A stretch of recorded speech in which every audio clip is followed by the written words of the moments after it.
साथियों, ये चुनाव कुछ हटकर है। हर 5 साल में लोकसभा का चुनाव आता है। हर बार आप वोट देते हो, कोई फर्क नहीं पड़ता कि किस पार्टी का शासन बने। मेरे भारत का लोकतंत्र पिछले 75 साल से चला आ रहा था, पर वर्तमान परिस्थिति कुछ अलग है। यह चुनाव एकमात्र रंधावा साहब को या करण सिंह उच्चाड़ा को जोधपुर से जिताने का चुनाव नहीं है। करण सिंह उच्चाड़ा जैसे कई एमपी बनेंगे, कई चले जाएंगे। भारत के लोकतंत्र को बचाने के लिए आने वाला 1 तारीख को हाथ के निशान पर ये वोट रंधावा साहब को नहीं है, ये वोट भारत के संविधान को बचाने के लिए है। इसलिए हम आपकी निशान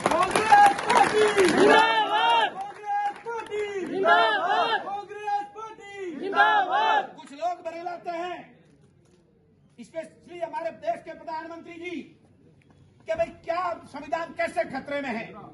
मैंने उनसे पूछा कि भाई जो चंडीगढ़ में पिछले दिनों एक छोटे से चुनाव, वहां की छोटी सी क्या कहते हैं आपके यहाँ पर पंचायत या कॉर्पोरेशन का चुनाव था, जिसमें कांग्रेस पार्टी और आम आदमी पार्टी के 20 आदमी जीत के आए थे। इन लोगों ने, एक छोटे से अधिकारी ने 20 वोटों में से 8 वोट में क्रॉस कट करके और 12 वोट कर दिए और 14 वोटों वालों की भारतीय जनता पार्टी को जिता दिया था। जिताया था कि जिताया था? जिताया था। तो कह रहे लोकतंत्र खतरे में नहीं है। आप जनता जनार्दन ने तो 20 लोगों को जिताया था, और उस बेचारे छोटे से अधिकारी की क्या औकात और हैसियत है कि वो अपने हाथ से किसी वोट को काट दे। उसके पीछे बड़ी मछलियां हैं। वो बड़ी मछली कौन है, उसकी जांच क्यों नहीं हो रही है? साथियों, देश का लोकतंत्र खतरे में, इस बात पे आपको वोट मांगना है। आपको पता है 2019 का चुनाव हुआ था, पहला चरण का हो चुका था और दूसरा चरण होते होते आपके पड़ोस में पुलवामा जैसा कांड हुआ था, उसमें 40 लोग शहीद हो गए थे। इस मंच के माध्यम से मैं वर्तमान सरकार को पूछना चाहता हूं, मोदी जी बताओ, आज से 5 साल पहले जो हमारे 40 शहीद हुए थे, उसकी जांच का क्या हुआ? मोदी जी बताओ, वो 300 किलो आरडीएक्स कहां से आया? मोदी जी बताओ, उस गाड़ी का ड्राइवर कौन था? मोदी जी बताओ, उस गाड़ी का मालिक कौन था? साथियों, इस देश में क्या हो रहा है आप खुद समझ सकते हो। 5 साल पहले 40 लोग शहीद हुए थे, उनकी जांच का अता पता नहीं है, और वो हमारी जांच कराने बैठे हैं। जो कोई भी पार्टी, कांग्रेस पार्टी का आदमी बोलता है, उसको तुरंत में जेल में डाल दिया जाता है। आपको पता है 47 ऐसे लोग हैं जिन पे ईडी की रेड पड़ी है, इनकम टैक्स की रेड पड़ी है, और जैसे वो भारतीय जनता पार्टी में गए हैं, तब से उनकी ईडी की रेड भी खत्म हो गई और वहां जाकर के वो मंत्री शंत्री बन के बैठे।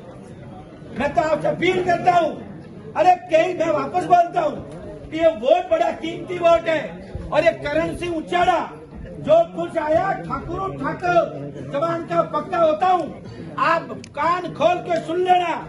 अब की बार उल्टा वोट दे दिया तो 2029 में आपको वोट देने की भी जरूरत नहीं पड़ेगी।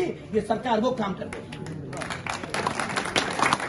इसलिए भारत के लोकतंत्र को बचाने के लिए हम आपसे हाथ के निशान पर हमारे नेता सुखजिंदर सिंह रंधावा साहब के लिए वोट मांगने आए हैं। साथियों, इतना ही नहीं है, आप राजस्थान से इंचार्ज हैं, और राजस्थान में 2016 में भी हम लोग 2014 में भी 0 थे, 25 में से लोकसभा में, 2019 में भी 0 हैं। और अब आपको बता दूं, इन्होंने इतने अच्छे टिकट दिए हैं कि कम से कम 15 सीटें राजस्थान से जीत के आ रहे हैं।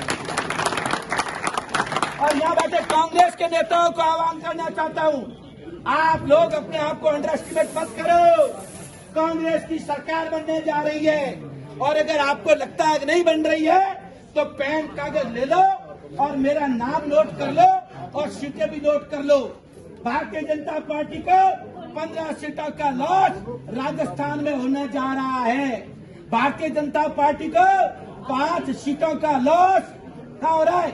गुजरात में होने जा रहा है। भारतीय जनता पार्टी को 20 सीटों का लॉस कर्नाटक में होने जा रहा है। भारतीय जनता पार्टी को 20 सीटों का लॉस बिहार में होना चाह रहा है। और मैं पिछले 10 दिन से यूपी में था, मेरी चुनाव की ड्यूटी लगा रखी थी जैसे अब लगाई है। वहां मैं 3 विधानसभा में जाके आया हूं और एक एक आदमी से बात करिए। भारतीय जनता पार्टी को 40 सीटों का लॉस कहां होने जा रहा है? यूपी में होने जा रहा है। अब खुद आप गणित लगा दो। मैं अभी मेरा नाम पुकारा तो मेरे पीछे पास में बैठे सज्जन ने कहा साहब ये ठाकुरों का गांव है। अगर यहाँ ठाकुर बैठे हैं तो मैं भी ठाकुर हूँ, राजस्थान से आया हूँ। आप अगर आप ठाकुर हो और अब भी आप अगर भारतीय जनता पार्टी को वोट देते हो, कहीं न कहीं क्वेश्चन मार्क पैदा होता है। जिस तरीके से रूपाला ने गुजरात में जो बयान दिया है हमारी उस बहन बेटी के लिए, अरे रूपाला जी कान खोल के सुन लो। आप रूपाला खान नहीं हो तो उन क्षत्रियों की वजह से नहीं हो, उन ठाकुरों की वजह से नहीं हो जिन्होंने 7000 साल तक अपनी जान देकर के हिंदुत्व को बचाया। और जो बहन बेटी जब राजपूत युद्ध करने जाता था और बहन बेटी को पता चल जाता था कि हमारी इज्जत सुरक्षित नहीं है, वो कुंड में कूद करके अग्नि को समर्पित हो जाती थी, पर अपना चरित्र का निर्माण करती थी रूपाला जी। और आपने जो राजपूत समाज को बेइज्जत किया है, राजपूत समाज आपसे इसका बदला लेगा।